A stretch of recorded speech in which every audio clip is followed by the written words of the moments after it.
Assalamualaikum warahmatullahi wabarakatuh. Selamat siang dan selamat datang di acara webinar series 4 IATMI SMUPN Veteran Yogyakarta yang bertema Design Parameter on Fit for Purpose Stimulation Technique Based on Well Characterization and Damage Identification. Acara ini disponsori oleh PT Pertamina EP Aset 4 dan PT Alam Al-Sahara Indonesia. Acara ini didukung oleh Kementerian ESDM, SKK Migas, IATMI Pusat, KMI, dan HMTM UPN Veteran Yogyakarta. Puji syukur kita panjatkan kehadirat Tuhan Yang Maha Esa atas berkat dan rahmat-Nya, kita dapat berpartisipasi dalam acara ini dan keadaan sehat tanpa kurang suatu apapun. Sebelumnya, perkenankanlah saya untuk memperkenalkan diri. Saya Mirza Alfarosi sebagai Master of Ceremony pada acara hari ini. Yang terhormat, Ketua IATMI SMUPN Veteran Yogyakarta, Aditya Pahlevi. Yang kami hormati, Ibu Anissa Sekar Palupi, Stimulation Engineer at NISR, selaku pembicara utama, serta yang kami sayangi dan kami cintai, seluruh panitia dan peserta webinar pada hari ini. Acara pada siang hari ini tersusun sebagai berikut. Pertama, pembukaan, sambutan, sesi foto bersama, sharing session, sesi tanya-jawab, dan penutup. Sebelumnya, saya akan menyampaikan peraturan untuk peserta webinar hari ini. Pertama, saat acara berlangsung, peserta dimohon untuk mematikan audio-video. Peserta menyalakan video pada saat sesi foto bersama. Peserta dapat langsung mengajukan pertanyaan pada sesi tanya-jawab dengan menekan fitur raise hand. Lalu, MC akan mempersilahkan panitia untuk menonaktifkan mute pada penanya. Batas penanya akan disampaikan MC pada saat sesi tanya-jawab. Acara selanjutnya, sambutan oleh Aditya Pahlevi selaku Ketua IATMI SMUPN Veteran Yogyakarta. Kepada Saudara Aditya Pahlevi, dipersilahkan. Assalamualaikum warahmatullahi wabarakatuh. Selamat siang semuanya. Yang terhormat Ibu Anissa Palupi selaku pembicara pada acara hari ini. Yang saya hormati Bapak dan Ibu dari NESR Indonesia dan rekan-rekan yang berbahagia. Puji syukur kehadirat Allah Subhanahu wa Ta'ala yang telah melimpahkan rahmat serta hidayahnya kepada kita semua sehingga kita dapat berkumpul di acara pada siang hari ini. Sebelumnya, saya ingin mengucapkan selamat datang kepada peserta webinar series keempat ini. Tidak terasa kita sudah sampai di webinar series keempat yang merupakan acara ini salah satu rangkaian dari webinar series IATMI untuk menyambut acara terbesar IATMI SMUPN yaitu RAISE 2020, di mana ada 6 webinar dengan tema yang berbeda-beda. Saya juga mengucapkan terima kasih yang sebesar-besarnya kepada pihak NESR Indonesia, panitia, dan pihak-pihak yang turut membantu kesuksesan pada acara hari ini. Saya juga mewakili panitia, meminta maaf apabila dalam penyelenggaraan webinar siang hari ini ada kekurangan. Semoga acara ini dapat bermanfaat bagi kita semua, dan kita semua dapat bertemu di webinar selanjutnya, di RAISE ataupun di lain kesempatan. Kurang lebihnya mohon maaf. Wassalamualaikum warahmatullahi wabarakatuh.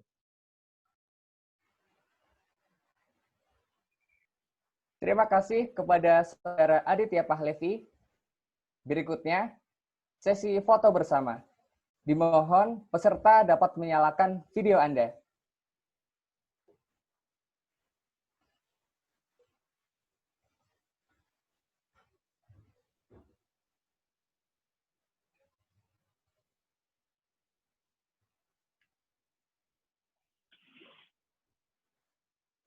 Baik, bisa dimulai dalam hitungan 1, 2, 3. Oke, terima kasih. Sedikit informasi tambahan. Di akhir sesi tanya-jawab, akan ada kuis dengan hadiah menarik, sehingga dimohon untuk para peserta mengikuti rangkaian acara hingga akhir. memasuki acara inti pada siang hari ini, yaitu sharing session. Sebagai informasi bahwa sharing session akan diisi oleh pembicara utama, Ibu Anissa Sekar Palupi. Berikut adalah CV beliau.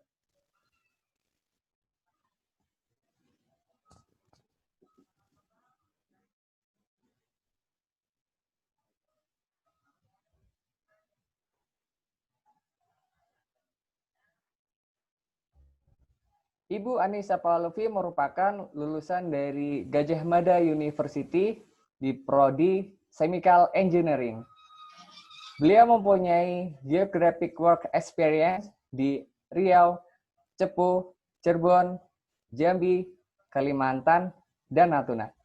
Beliau juga memiliki professional experience selama 9 tahun dan beliau sekarang di PT NPS Energi Indonesia sebagai Stimulation and Production Engineer in Charge dan sebagai DSC Engineer and Project Coordinator Work Over Sampaikan SPR Langgar.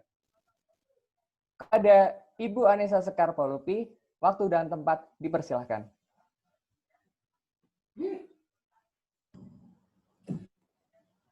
Terima kasih, MC. Assalamualaikum warahmatullahi wabarakatuh. Waalaikumsalam warahmatullahi wabarakatuh.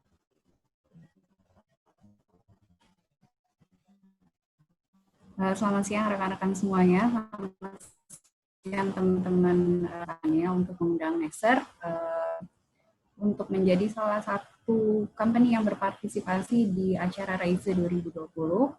Kemudian selamat datang juga para peserta webinar series keempat ini, dan di sini juga ada teman-teman dari tim saya di Neser. Selamat datang.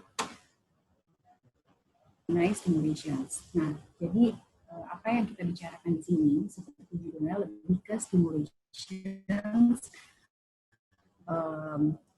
designs for fit for purpose stimulation treatment. Boleh saya mulai share screen?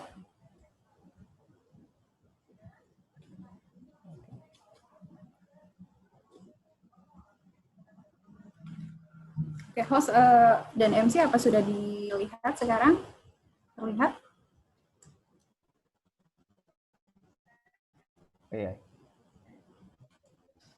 Oke, jadi seperti judulnya desain parameter on fit for purpose stimulation technique. Jadi di sini teman-teman tadi saya sempat juga most of audience di sini adalah petroleum engineer students yang mungkin memang dalam pelajarannya juga diberikan stimulation sendiri.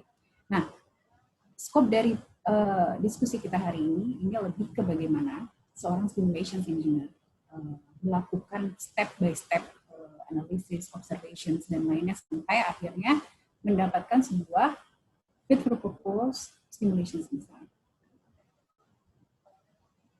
Oke, mungkin sedikit saya perkenalkan tentang Neser. Atau kalau di Indonesia ini kita legalnya adalah PT NPS Energi Indonesia. Jadi Neser ini adalah global company juga. Jadi service company yang bergerak di bidang oil field services. Nah, saat ini operations coverage kita paling banyak adalah di daerah Middle East dengan center of operations di daerah UAE dan di daerah KSA atau Kingdom Saudi Arabia. Nah, portofolio kita sudah banyak sekali over the worldwide.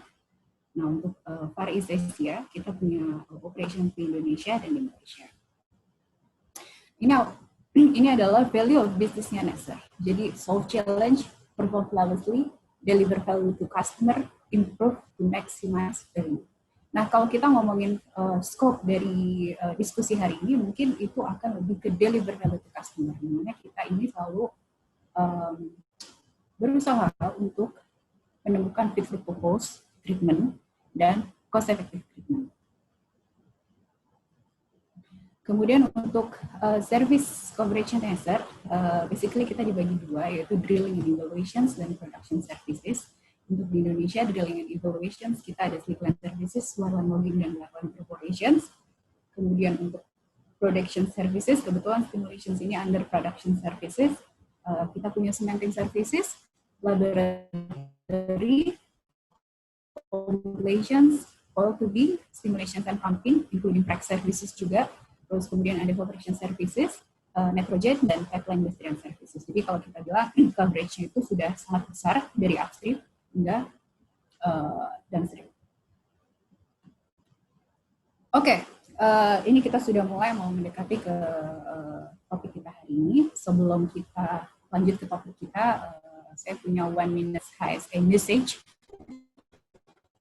Jadi ini salah satu dari prosedur measure untuk public presentations, bahwa kita harus menyampaikan HSE message untuk sama-sama kita tingkatkan awareness. Jadi kalau teman-teman sekarang kan banyak sekali kita pada working from home atau kalau yang kuliah kita belajar dari rumah. Nah, tanpa kita sadari itu kita semua lelah sebenarnya. Karena mungkin biasanya working hours kita malah lebih banyak, lebih panjang dari biasanya. Nah, apa aja sih yang habits yang harus kita mulai lakukan selama kita akan rutin selalu working from home ini?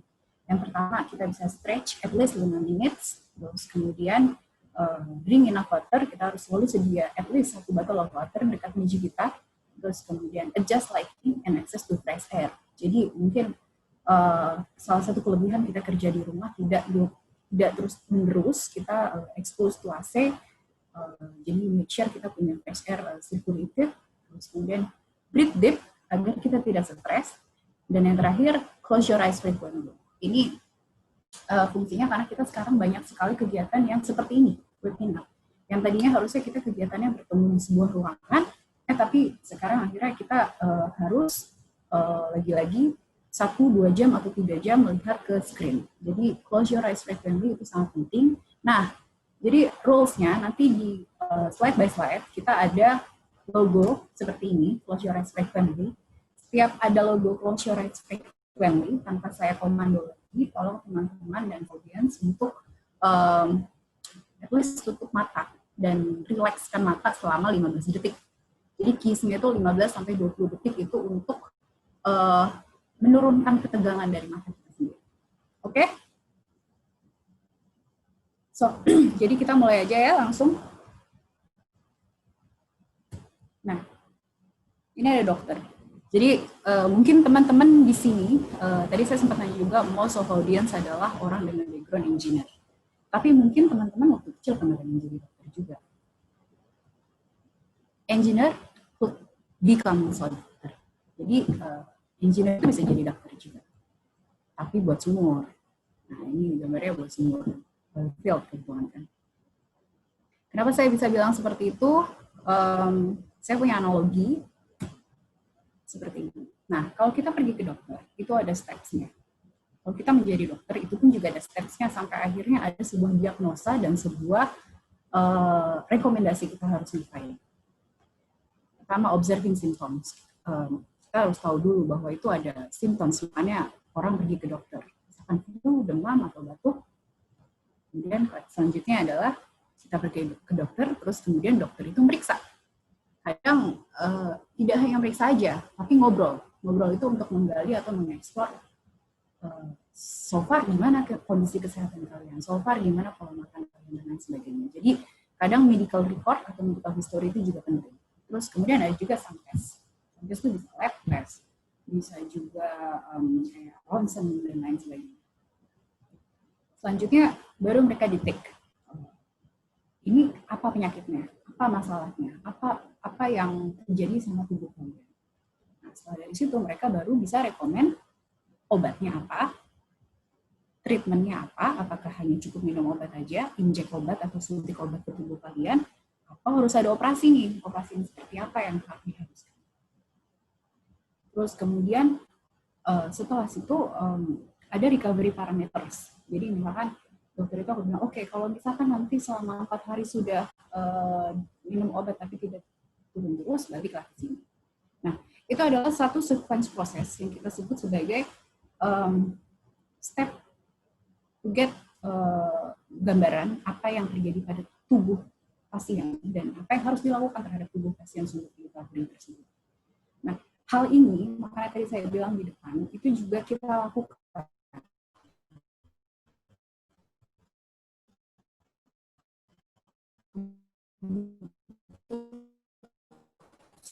Sumur untuk pekerjaan. Nah, ini mungkin teman-teman bisa dibantu. Saya punya, ada beberapa steps. Yang ini sekarang konteksnya lebih ke steps on stimulation design. Nah, ini kita coba dibantu. Mungkin dari teman-teman panitia bisa tolong ditanyakan, ada yang mau berpartisipasi di sini. Kita coba untuk interaktif aja biar nggak boring. Gimana kita bisa menyusun si box ini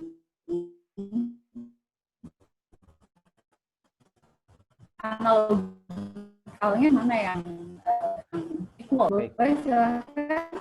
Mungkin dari peserta sendiri ada yang mau ini menyocokkan? Ada yang mau? Atau ditunjuk aja ya Bu ya? Apa gimana Bu? Silakan. Jadi ini buat motivasi, nanti ada ada hadiah. Ada hadiah souvenir dari Neser. Kalau misalkan bisa bantu saya untuk solving pertanyaan saya. Oke. Sebelumnya barangkali ada yang mau ini, silakan bisa present dulu nanti. Ini ada door prize nanti, dapat door prize dari Ibu Anissa sendiri nih. Ada yang sudah resen? Oh, belum ada Bu. Oke, mungkin bisa dibantu ditunjuk namanya. Oh iya. Mungkin saudara, ini siapa nih? Saudara Alfian.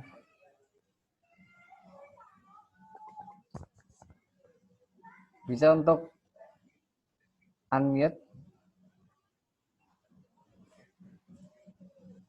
Halo? Nah, kalau nggak bisa dipanggil, kalau gitu MC-nya aja nih. Coba tolong bantu saya. Oh iya. Oke, jadi ini siapa tadi namanya, Mas? Mirza. Oke, Mirza. Yeah. Yang pertama,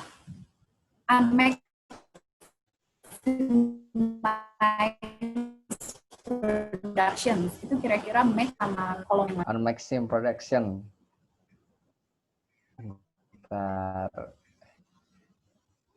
Jadi kita melihat nih, oh ini kok kayaknya ada produksi yang nggak maksimal nih. Nah itu kira-kira masuk ke steps yang mana? Di B bukan sih Bu? Belum, masih kejauhan. Oh masih kejauhan ya? Maksim. Ini di tech disease juga. Itu juga masih belum. Jadi unmaximized productions itu, atau nggak sekarang dibalik dari yang nomor 1 aja, observing symptoms, itu kira-kira mana yang lebih match dengan box ini? Ini damage identification and analysis. Oh bukan. Balik sebenarnya. Jadi observing symptoms itu lebih ke unmaximized productions. Kalau damage-nya itu tadi masuk ke disease, tapi itu damage identified. Sekarang yang nomor 2, examinations, medical review and test. Itu kira-kira steps-nya mana yang match. Jadi kita periksa, kita cari tahu, kita cari informasi, terus kemudian kita identifikasi itu masuknya yang mana. Bisa dibantu? Ini damage indent. Iya, exactly. Betul. Damage identifications and analysis. Terus kemudian nomor 3 di tech disease itu kan masuknya tadi ke damage identified. Jadi disease-nya udah ketemu, damage-nya udah ketemu. Nah, terus yang nomor 3 obat. Yang C obat. Obat itu kira-kira masuknya kemana? Jadi sisanya kan ada treatment fluid, treatment method, atau stimulation goals. Jadi kalau obat itu kira-kira match-nya mana? Simulation.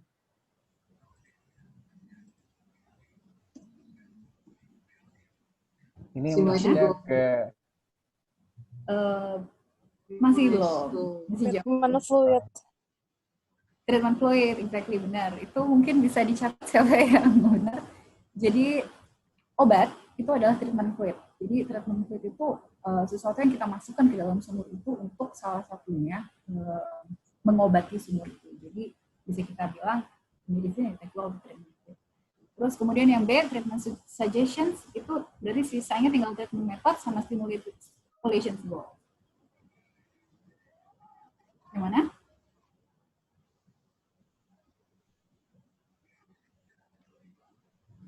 Mungkin dari peserta ada yang mau jawab lagi.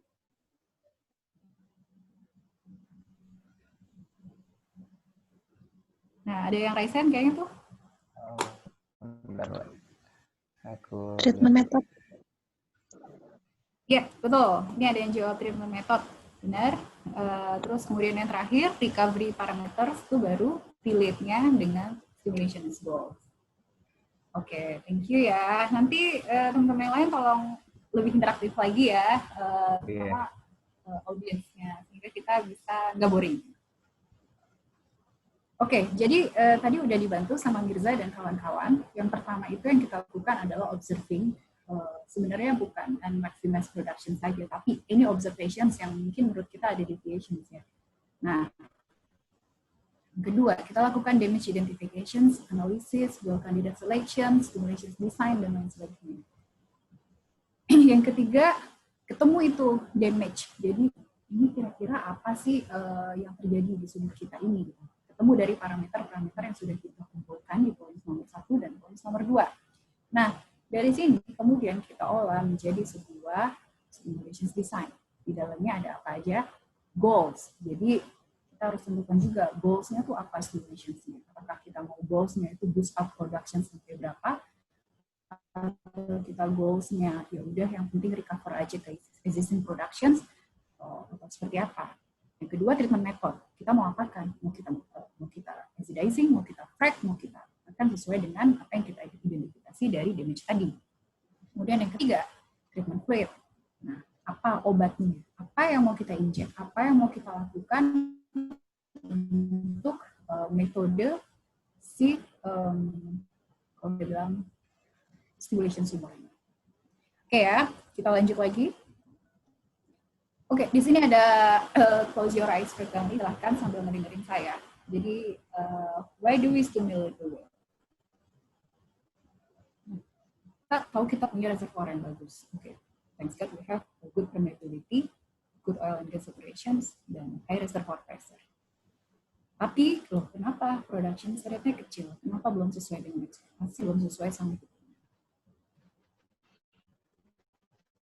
Karena tidak sesuai dengan itu ya. Jadi, kita bisa simpulkan itu adalah produksi yang belum maksimal. Atau produksi yang tidak maksimal karena ada satu atau lain. Kemudian, oke, ini mungkin dari sini nggak usah dilihat-lihat banget. Jadi, ini sebenarnya cara saya untuk melihat apa aja sih sebenarnya parameter apa aja dengan volume production yang diharapkan atau yang sudah pernah kita lihat sebelumnya. Parameternya di dalamnya ada permeability, terus kemudian ada height interest, tinggi dari zona interest kita, terus kemudian ada reservoir pressure dan flowing pressure. Kemudian kita di sini ada fluid properties. Fluid properties itu ada viscosity, terus kemudian di sini ada drainage area kita dan ada skin. Parameter ini harus kita flashback juga. Apakah ya memang segitu atau apakah harus ada sesuatu yang kita cari tahu lebih dalam mengapa si production kita. Iku kongkon ngerangkum pisan tulis tangan. Mungkin bisa dibantu untuk dia.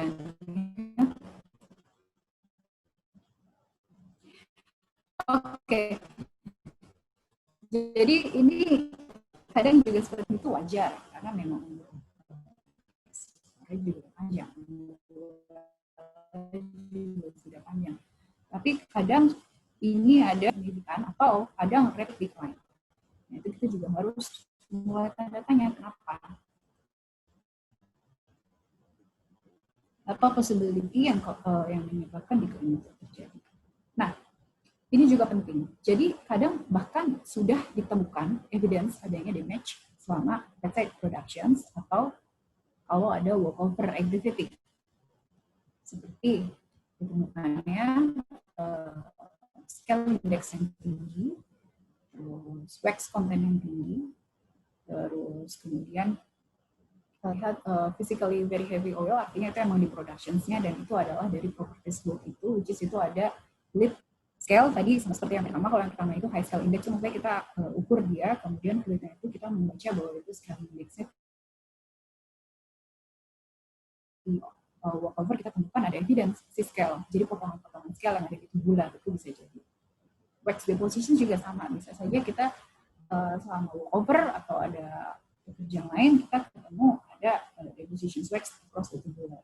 Terus emulsion and sludge ini juga bisa dari fluidnya kita observe kok kayaknya ada sludge or emulsions dan lain sebagainya. Ini contohnya sludge depositions, kita sempat temukan ini waktu itu kita lagi running barrel operations di salah satu sumur oil and gas, terus kemudian dia tidak bisa masuk lebih dalam lagi karena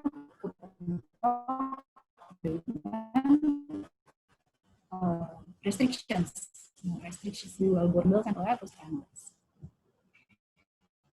Oke, stimulations.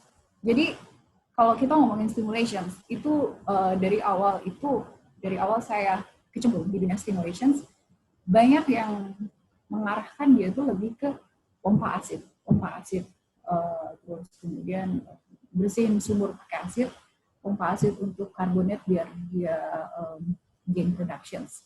Padahal konteks stimulation itu luas sekali. Jadi fracturing itu juga under stimulations, maksudnya di bawah scope dari yang dinamakan dengan stimulations. Bahkan not only chemical injections, mechanical method itu juga bisa kita sebut sebagai stimulations. Artinya yang penting any method untuk menaikkan flow capacity meningkatkan flow capacity dari sebuah sumber itu kita sebut sebagai stimulations. Bisa chemical, bisa mechanical, bisa yang lain. Oke, jadi tadi kan kuncinya kita mau naikin flow capacity dari sebuah sumber. Sekarang kenapa kita mau naikin? Pasti karena ada reductions. Jadi ada penurunan. Nah, penurunan itu apa saja? Jadi ada beberapa cara, ada beberapa jenis. Bisa saja dia terjadi di wellbore, bisa juga dia terjadi di critical matrix area. Nah, di sini ada gambar sumur nih. Aku mau minta tolong lagi nih, minta tolong dicariin lagi dong nih audiens yang bisa berpartisipasi di slide ini. Oh iya, baik. Bisa tolong raise hand teman-teman yang mau join. Sama seperti tadi, ada souvenir menarik dari saya. Mungkin ada yang mau ini. Apa ditunjuk aja lagi, Bu? Oh, gimana, Bu? Boleh, silakan ditunjuk teman-teman dari IATMI atau teman-teman dari UPN gitu, silakan. Oke. Boleh ini dari Saudara Gilang Dirgantara.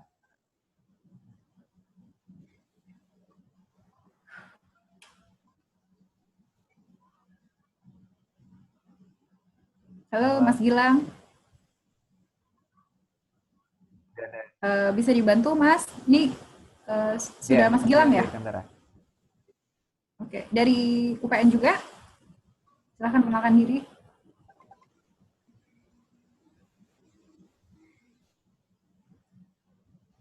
Halo? Oh, masih ke mute itu, Bu. Nggak Coba ada di-unmute. Lagi. Coba Gilang. Kita unmute. Nah, ini udah nggak mute sih. Sudah bisa masuk, Mas Gilang? Ini paling Lego.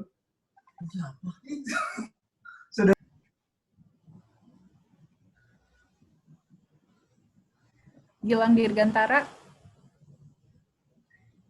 Oke. Bisa dibantu, Mas Gilang nih udah unmute kayaknya. Bisa dibantu buat kita define mana yang reduction of low capacity yang terjadi di wellbore dan reduction of low capacity yang terjadi di critical matrix area.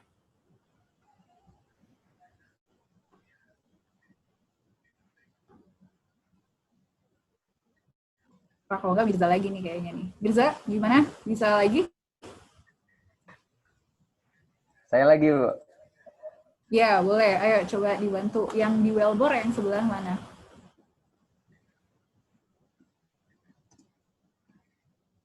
Bentar, Bu. Ini ada dua nih opsinya. Opsi A ini yang di sekitar sini. Opsi B adalah di sini nih, ke dalam formasi. Kalau across the wellbore berarti yang mana? Yang A atau yang B? Izin menjawab, Bu. Oh, itu Oke, ada. silakan. Perkenalkan, nama saya Alfredo Silvertor. Ya. Panggilannya Edo. Izin menjawab. Menurut Ya, perkiraan saya, ini kemarin sudah pernah dijelaskan kayak secara jelas, tapi saya belum tahu benar apa enggak. Kalau untuk yang wellbore-nya, menurut saya pilihan yang A. Oke, kemudian yang critical yang matrix satu area. lagi, yang pilihan B, Bu. Oke, Edo. Oke, jadi sampai sana benar. Sekarang, nah, benar. Tolong dicatat ya Mirza, Edo bisa menjawab gini. Jadi across the wellbore itu memang ada di tubular, casing, wellbore, jadi lubang sumur.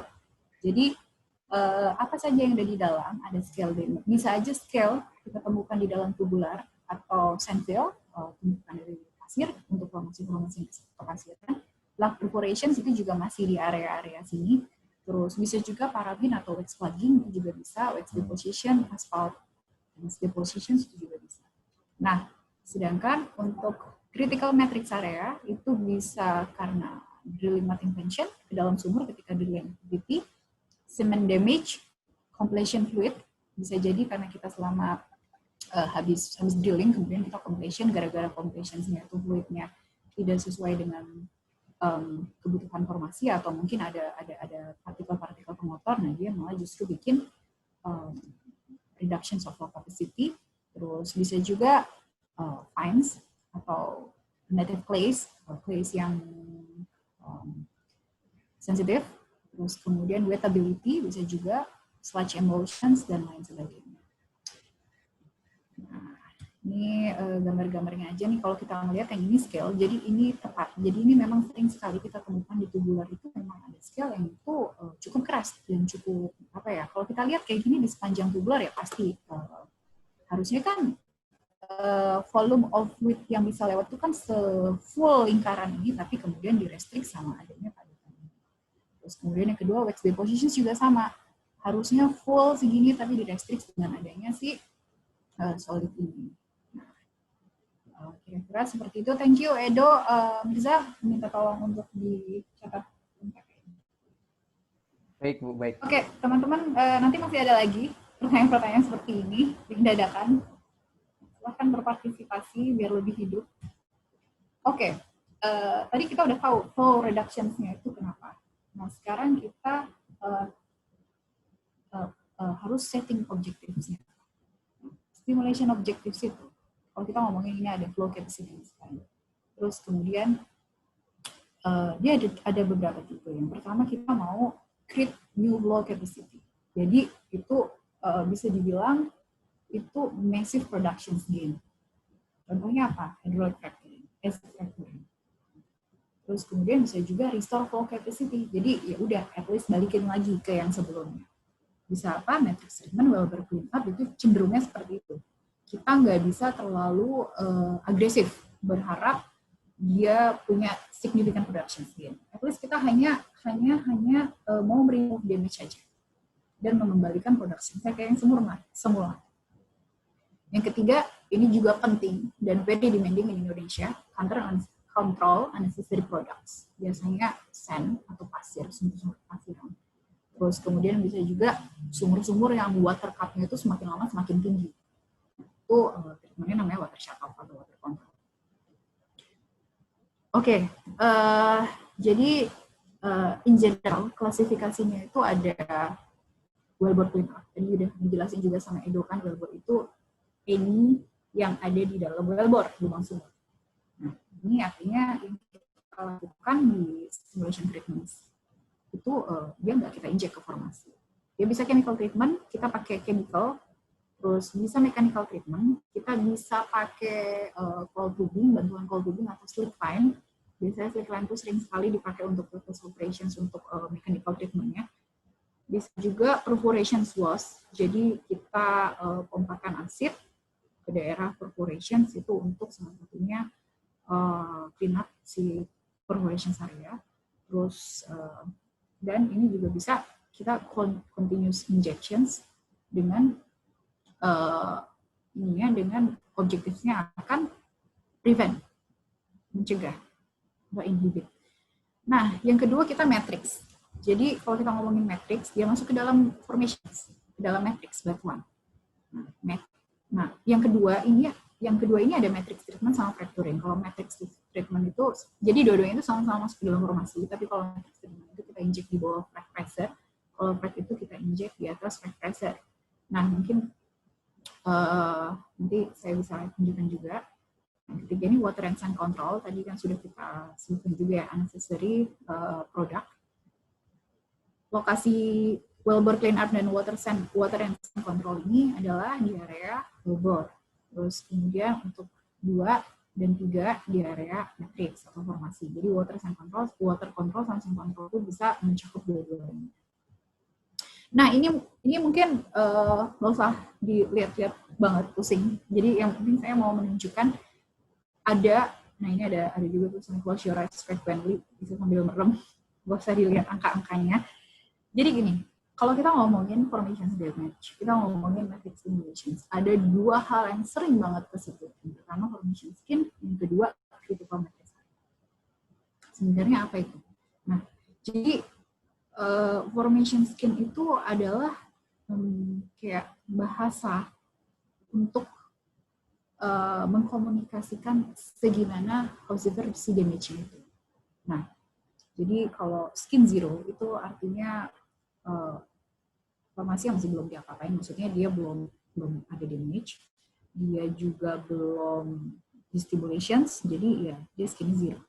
Terus kemudian kalau kita lihat skin yang positif, berarti dia skin positif itu artinya dia sudah terpapar damage, jadi apapun juga itu. Jadi kemudian untuk negative skin itu dia sudah pernah di stimulation. Contohnya kalau frag itu ya orang biasanya bilang best practice-nya -5, -6 negative skin. Nah, itu tadi urusannya adalah skin. Terus kemudian ada yang ngomong critical matrix area. Tadi kan kalau kita ngomong damage itu bisa ada di daerah wellbore, bisa ada di daerah formations. Nah, ini penting juga untuk di daerah formation, itu kita bisa sebut namanya damage zone. Typically dia itu sekitar 5 feet penetrations dari wellbore. Jadi dia kita bilang sebagai near wellbore damage atau damage zone di dalam formation dekat sumber. Nah, itu di situ kita observe ada penurunan pressure. Makanya di situ kita sebut harusnya misalkan ya, harusnya ekspektasi kita kan seperti ini kan dia. Nah, tapi karena ada damage itu dia akhirnya flow pressure-nya berkurang. Terus kemudian di situ kita bisa lihat bahwa ada delta pressure yang disebabkan oleh adanya si damage di area tersebut. Makanya kita sebut dia adalah critical matrix area di sini. Oke ya. Nah, matrix treatment. Jadi kan tadi kita ngomongin ada matrix treatment, ada frag treatment yang ke dalam sumur. Jadi matrix treatment itu kita injeksi sesuatu ke dalam sumur dengan objektifnya macam-macam. Tapi kalau misalkan kita ngomongin acidizing, yang paling famous ini adalah acidizing. Contohnya di sini karbonat sama sandstone. Nah, itu dua-duanya berbeda. Jadi yang mau saya sampaikan di sini adalah treatment kita seperti apa itu selain tergantung dengan apa objektifnya, itu tergantung juga dengan apa batuannya. Sandstone sama karbonat untuk sama-sama disebut matrix acidizing itu beda sekali. Ini gambar yang saya tunjukkan adalah matrix acidizing di sandstone sama di karbonat. Kalau di karbonat dia fungsinya untuk bikin flow pads. Jadi si asidnya itu akan bereaksi dengan si body batuannya, body matrix batuannya, dan kemudian dia akan makan. Ini kayak hijau ini kayak si asidnya itu jalan ke dalam sambil makan, jadi dia akan create lubang-lubang tambahan yang itu tuh akan jadi flow path dari oil productions atau fluid production selanjutnya. Terus kemudian kalau sandstone yang dilakukan adalah bypassing damage. Jadi dia remove damage yang ada di area yang tadi kita sebut sebagai critical matrix area. Jadi two different things. Walaupun sama-sama disebut sebagai oxidizing treatment. Itu salah satu contoh aja.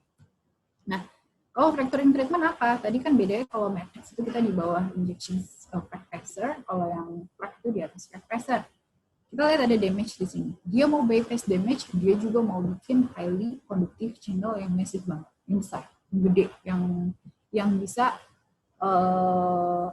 yang bisa contribute to significantly higher productions. Nah, makanya kita inject, instead of dia bikin radial penetration seperti matrix, ini dia bikin fracture half length, 2 wings. Itu yang paling common. Nah, perkembangannya semakin ke sini banyak teknik-teknik fracturing lain yang berbeda-beda. Seperti salah satunya yang Nasir punya, yang terakhir kali kita eksekusi di daerah Sumatera itu bukan konvensional yang seperti ini, melainkan yang dengan teknik yang berbeda disesuaikan dengan kebutuhan dari si formation tersebut. Oke, tadi jadi kita so far sudah review sedikit mengenai kenapa kita harus stimulations. Terus ya salah satunya itu selain kita mengobserv pada adanya ketidak maksimuman productions, kita juga mengobserv adanya evidence tadi misalkan terus production decline, terus kemudian kita juga meng-expect kita gaining production, terus increase flow capacity. Nah itu udah kita bahas secara general semua tadi. Nah sekarang stimulation engineer. Di sini saya adalah stimulation engineer. Bisa jadi teman-teman nanti akan jadi stimulation engineer lepas bekerja di service company atau oil company atau mungkin konsultan atau mungkin kedepannya akan ada akan ada karir-karir lain yang berhubungan dengan stimulation engineer dan kekinian dan lebih kekinian. Nah, kita tuh ngapain sih kalau dalam proses stimulation ini? Pertama kita gather information and well data. Kalau yang tadi kita lihat itu kayak observing symptoms, terus kita lanjut ke making examinations, kayak kita periksa orang, kita baca history. Data analisis dan damage identification. Dari semua data yang kita dapat, kita analisis, kita identify. Habis itu kita create stimulations design. Kita bikin stimulation design dengan basic parameter yang kita lihat dari dua hal di atasnya. Habis itu kita suggest a fit for proposed solutions. Kita ini terlepas dari kita kerja untuk kami atau kita ada stimulation engineering service company, kita harus punya solusi untuk flow capacity tadi, terus kemudian perform stimulation job on field. Jadi kita datang ke lapangan, terus nanti kita juga, mungkin teman-teman ada yang nggak kebayang juga. Jadi sebenarnya job stimulation itu ada ngomongin asid, tapi asidnya tuh diapain? Ngomongin frac, tapi fracnya tuh gimana cara nge-frac secara formations. Nah itu adalah pekerjaan atau assignment yang dilakukan sama stimulation engineer.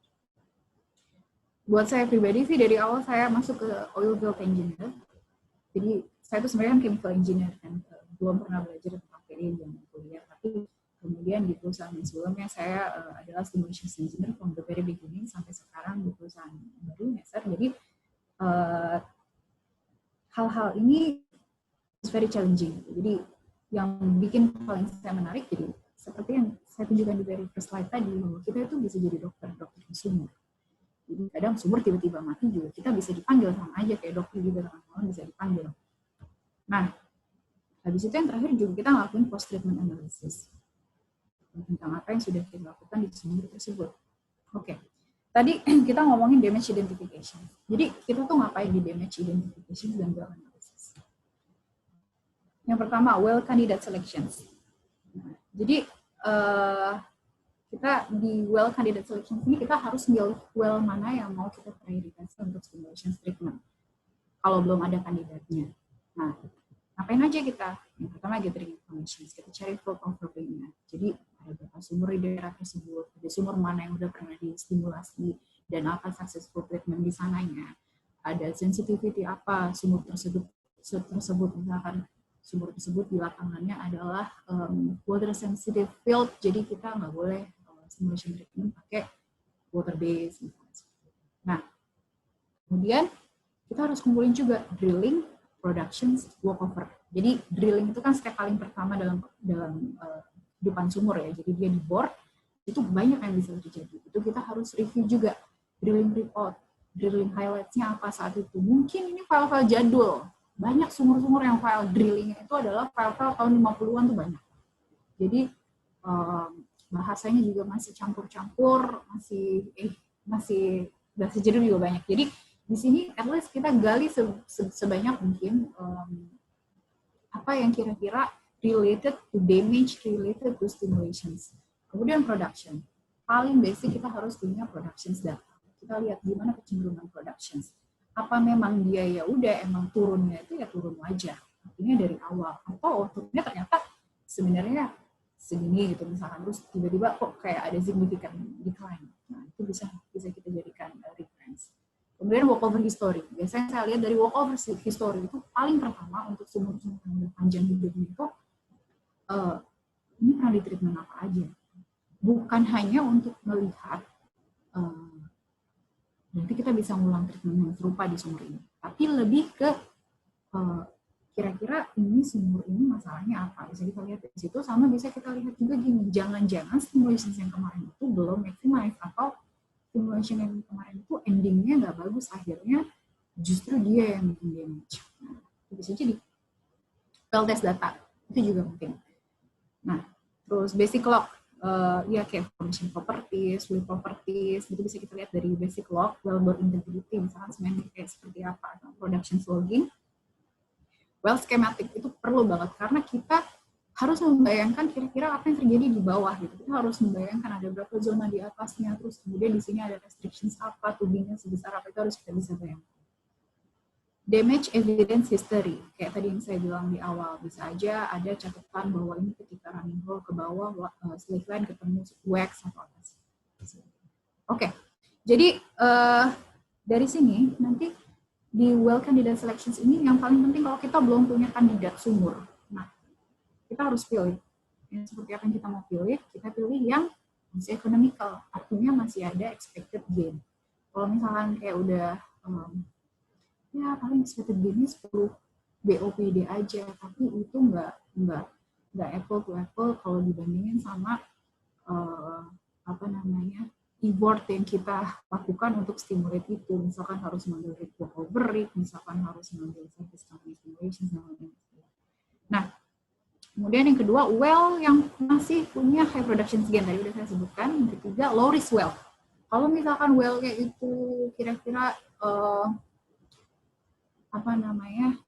ada potensi yang justru dengan kita mau frack misalkan, tapi ini kayaknya sumurnya udah tua, terus udah gitu casingnya juga kayak nggak kuat kalau expose pressure tinggi-tinggi ya, berarti kita punya limitations, kita nggak bisa nge-frack di well itu kalau misalkan memang udah kita lihat well itu punya resiko di salah satunya integrity. Nah, jadi tadi kan well candidate selections ya. Sekarang kalau misalkan kita udah ada satu kandidat, nah terus stimulation, tadi saya bilang konteksnya tuh banyak, bukan hanya matrix oxidizing aja, bukan cuma fracturing aja. Sebenarnya pilihannya banyak. Terus yang paling pertama, kita harus tahu dulu ekspektasi kita apa terhadap sumber tersebut. Artinya kita punya dong production targetnya. Nah, kalau kita mau reaching production target tersebut, jadi S itu skin ya, jadi skinsnya itu mau kita harus negatif, which is harus something massive, atau ya udah yang penting back to normal conditions, atau zero skin, atau ya positif dikit tapi nggak usah tinggi-tinggi, itu masih oke lah untuk achieve production. Nah, kalau misalkan kita expect sesuatu yang besar, maka kita ke yang sebelah kiri ya. Nah, sekarang dari situ yang paling utama kita cari, kalau ini saya ngomongin konteks di Indonesia dan oil field. Kalau kita ngomongin geothermal itu agak beda. Nah, kita tanya sandstone apa karbonat? Kalau sandstone fracturing, hydraulic fracturing. Kalau kita mau dia negative skin. Karbonat. Kalau misalkan karbonat harus diapain? Bisa opsi-opsi lain, bisa acid frac, bisa matrix oxidizing aja, karena matrix oxidizing di karbonat itu juga bisa cukup masif, dan bisa juga frac, which is agak jarang tapi. Nah, kemudian tadi kalau misalkan kita mau ya kecil aja, nggak usah terlalu agresif lah, yang penting dia balik. Nah, kita stimulation-nya apa nih? Sunstone apa karbonat? Kalau sunstone, berarti kita matrix treatment tadi fungsinya untuk removing damage. Kalau karbonat, matrix treatment untuk bypass damage. Untuk ini mungkin lebih tepatnya lagi untuk create pulpet karena dia makan bantuan si karbonat. Dari semua opsi-opsi ini, kita harus coba untuk treatment design. Habis itu kita harus define mechanical atau well limitations. Misalkan tadi yang saya cerita ternyata sumbernya tuh sumber tua, casingnya tuh udah nggak tahu lagi dia bisa tahan kena pressure apa enggak. Nah, terus kemudian ini ternyata kayaknya si well bore-nya itu very deviated, susah banget kalau misalkan kita udah planning mau stimulations pakai cold tubing. Nah, itu harus kita define dari awal. Habis itu evaluate production gain. Jadi kayak tadi saya bilang, kira-kira ini tuh bisa kita estimate. Dari simulations itu, dari desain, kira-kira akan bisa gain berapa BOPD, kira-kira akan bisa gain, jangan BFPD-nya aja yang dihitung, tapi BOPD, jangan fluid-nya aja, tapi oil production gain. Nanti dari situ kita lihat economic oil evaluations. Kebutuhan apa saja yang harus dikeluarkan kita untuk stimulate well itu. Bukan hanya treatment services cost-nya sendiri, tapi bisa juga related yang lainnya, misalkan kayak walkover rate cost dan lain sebagainya. Itu economical evaluations. Dari situ nanti kita akan kelihatan mana yang lebih ekonomik, mana yang lebih realistik dan ekonomik. Nah, bisa kita pilih. Nah, jadi ini yang saya tekan di sini fit for purpose concept. Jadi kita tidak memaksakan untuk memasukkan sesuatu yang di situ ada teknologi baru yang kayaknya seru kalau diaplikasikan di sini. Nggak bisa juga karena similar formations mungkin bisa dijadikan reference kalau ada teknologi yang menarik, tapi kita tetap harus melakukan identifications dari masalah ini masing-masing specific formations. Oke, sekarang kita masuk ke bagian formations damage characterization. Apa aja stepnya sampai kita dapat sebuah stimulations program, atau biasa kalau misalkan tim saya bilangnya itu pumping treatment design. Pertama, kita define damage locations. Tadi kan udah dibantu Edo, di mana? Di formation sampai di near wellbore atau di wellbore. Habis itu yang kedua, kita review dari well history. Karena ya tadi saya udah cerita, damage itu bisa terjadi dari beberapa aktivitas selama hidupnya sumur. Bisa jadi pas drilling, bisa jadi pas cementing, atau pas production, bisa jadi karena salah injection compression fluid. Bisa jadi, ya karena stimulation sebelumnya juga bisa jadi. Habis itu, kita juga review dari evidence-evidence yang ada. Yang kedua, lab test. Lab test itu banyak sih yang dilakukan, tapi kita bisa dari yang paling simple sampai yang paling kompleks. Dan tidak semua stimulation require complex test. Jadi, pore analysis, cutting analysis itu biasanya very dikit banget yang punya atau bisa melakukan itu, karena untuk dapat pore cutting itu juga butuh ini kan, butuh services juga, terus kemudian untuk cost lab-nya itu kan juga tidak murah. Nah, yang paling mandatory harus dilakukan ya solubility test kalau misalkan kaitannya dengan asid atau kaitannya dengan depositions yang ada di sumur. Terus kemudian compatibility test, kita nanti udah punya fluid, treatment design kita kayak gimana, fluidanya, larutannya, itu harus kita cek dia kompatibel nggak sama si formation di sumur, fluida formation. Takutnya malah nggak kompatibel. Nggak kompatibel apa? Malah jadi emulsions, malah jadi damage lagi. Nah, terus itu yang terakhir nih special lab test, ini biasanya ke arah transmigration, terus kemudian sensitive place swelling dan lain sebagainya. Nah, ini salah satu contohnya nih, yang tengah ini yang very simple yang bisa dilakukan di lab, yang mungkin teman-teman juga bisa dilakukan aja. Jadi tesnya itu solubility test. Banyak sekali kita lakukan untuk acid, terus kemudian organic deposition, sama organic deposition itu semua paling simple organic solubility test. Jadi kita larutin dia ke larutan, terus kemudian kita measure berapa persen solubility. Nah, Habis itu kita melakukan stimulation fluid selection. Jadi setelah kita dapat nih damage apa, terus kita harus pilih kita mau pakai fluid apa. Jadi kan tadi di awal saya bilang ya, fluid treatment itu, fluid system itu adalah obatnya.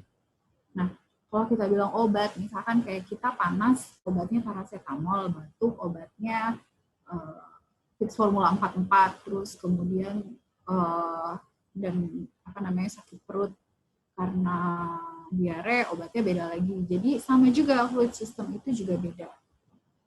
Setiap fluid system itu beda setiap treatment. Nah, bisa jadi gini. Misalkan poin kedua gini, misalkan treatmentnya sama-sama matrix acidizing di sandstone formations. Tapi kondisinya berbeda nih.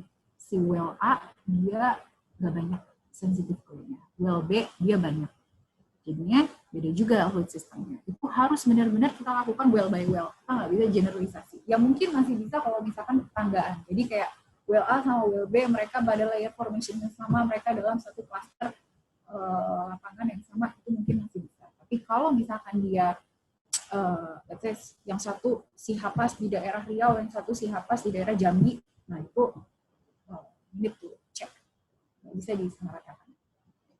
Nah, mungkin gini, mungkin teman-teman yang pernah belajar stimulations itu pernah tahu apa aja fluidnya, banyak banget, banyak bener-bener banyak banget. Makanya mungkin di sini ada teman-teman juga dari chemicals engineer, atau mungkin ada teman-teman juga dari industri. Nah, business chemicals untuk stimulations atau subsurface stimulations gitu, itu very demanding juga. Kayak teknologinya itu juga cukup ada terus. Maksudnya ada yang baru, walaupun ternyata sebenarnya itu kayak combining antara teknologi-teknologi yang sebelumnya. Nah, karena fluid system itu banyak sekali, kebutuhannya banyak banget dan spesifik terhadap apa masalah di masing-masing sumurnya. Nah, pertama, si fluid itu sebenarnya itu apa dalamnya? Jadi kalau saya bisa kategoriin itu ada 3. Yang pertama, reactive chemicals. Reaktif itu artinya ya komponen tersebut bisa dipakai untuk bereaksi atau mereaksikan dengan si damage itu. Misalkan kita mau, nggak soal damage. Misalkan kayak asid itu bisa bereaksi dengan si karbonat, which is berarti dia asidnya itu sendiri, HCl-nya itu sendiri adalah si reactive chemicals. Atau kita ngomongin fluid system yang untuk remove organic deposition, atau misalkan wax, ada wax sama parafin. Nah, reactive chemicals itu adalah sesuatu yang emang bekerja untuk mendilut itu, untuk punya solubility dengan hal tersebut, dengan damage tersebut. Yang kedua, additive. Additive itu adalah tambahan yang kita tambahin di dalam resep. Karena kita nggak bisa cuma mampingin, let's say kalau misalkan kita mau remove damage di sandstone acidizing, kita cuma mampingin si asid sama hidrofluoric acid dicampur hidrofluoric acid. Itu namanya matte acid kan. Tanpa ditambah aditif lain. Nggak bisa. Karena apa? Karena nanti pertama bisa risk of damage berikutnya juga ada. Karena di setiap, jadi chemicals itu kompleks. Karena di setiap reaksinya itu pasti ada byproduct reactions. Pasti ada resiko reaksi lainnya. Itu harus di-overcome dengan aditif-aditif lain kita masukin juga ke sana. Yang paling sering dipakai itu surfactant, plate stabilizer, emulsion preventer, karena banyak banget incompatibility sayangnya antara si chemical yang dipakai terhadap si formation fluid. Habis itu bakteria control. Karena kita mau main sesuatu dari surface, kita mau main dari airnya itu masuk tangki, tangkinya nggak tahu udah seperti apa. Jadi at least bakteria control itu sesuatu yang dibutuhkan ya. Iron control sama juga, kita pompa lewat pipa-pipa besi. Dan seperti apa kondisi pipa-pipa besi dalamnya? Nah, itu iron control juga yang menjaga. Dan lain-lain. Banyak ada iron control kan bisa corrosion inhibitor. Terus yang ketiga, diverter. Diverter itu lebih spesifik lagi. Dia banyak dipakai untuk acidizing treatment. Acidizing treatment. Yang fungsinya karena biasanya tuh suatu zona yang mau kita stimulasinya itu intervalnya tinggi banget. bisa 100 feet sekaligus mau kita stimulate. Tapi kalau misalkan kita semuanya langsung kita pumping sekali aja, otomatis apa yang kita pompain, si obatnya ini, si cairan obatnya ini akan masuk ke daerah yang lebih gampang dimasukin. Karena kan dari 100 feet itu kita nggak tahu dia berapa variasi rock properties-nya kan. Nanti jangan-jangan justru daerah yang paling kita butuh untuk di-stimulate nggak masuk. Itu makanya fungsinya dynamic inverter. Nah, jadi kuncinya gini, low cost. Tidak selalu harus yang fancy, yang penting dia sesuai dengan kebutuhan. Yang kedua, compatible, karena itu penting banget. Kita nggak mau adanya further emulsions atau sludge, dan sebagainya. Yang ketiga, safe. Ya, memang banyak. Kita ngomongin chemicals, pasti ada risk of chemicals. Kalau kita ngomongin asid, dia very corrosive. Kita ngomongin solvent, dia very flammable. Nah, tapi kita bisa mengontrol mana yang kira-kira bukan substitute, tapi at least bisa kita kontrol risikonya. Nah, kalau misalkan ada yang lebih safe, kenapa kita harus pilih yang lebih berbahaya? Nah, yang terakhir paling penting juga mid stimulation goals. Jadi yang penting goals atau objektif itu tercapai. Nah, ini ini agak ini sih. Jadi tadinya saya juga mau kayak masih lebih banyak overview tentang fluid itu sendiri dan treatment dari masing-masing. Tapi kalau setelah saya pikir itu adalah sesuatu yang sifatnya terlalu besar. Jadi harus banyak sekali dan takutnya malah kelamaan atau itu pun juga tidak bisa dijadiin patokan. Tapi kira-kira seperti ini. Mungkin saya bisa bagi secara general yang paling sering kita pakai di Indonesia. Kita tuh maksudnya adalah kalau kita lihat market dari Indonesia ya, dari lapangan-lapangan di Indonesia. Pertama, Samsung matrix acidizing, itu nama treatmentnya. Dia fungsinya apa? Dia remove damage yang di Samsung formations. Dia stimulate Samsung formations. Yang kedua, carbonate acidizing. Dia stimulate atau buat lopet di batuan karbonat. Yang ketiga, propan fracturing, very famous, very popular. Dia bikin highly conductive fat. Nah, propan fracturing ini juga kalau kita ngomong frac Indonesia, frac di Saudi, frac di US, shell frac, nah itu juga beda-beda. Tergantung lokasinya. Yang selanjutnya adalah acid fracturing. Dia bikin highly conductive wormhole juga, sama seperti yang ini, sama yang seperti carbonate matrix acidizing, tapi dia lebih masif dan bisa lebih panjang lagi. Nah, wax removal, nah itu ya tau lah, brick wax removal berarti kita remove wax. Atau teman-teman ya, parafin, asphaltin, dan lain-lain. Scale removal, berarti kita remove scale.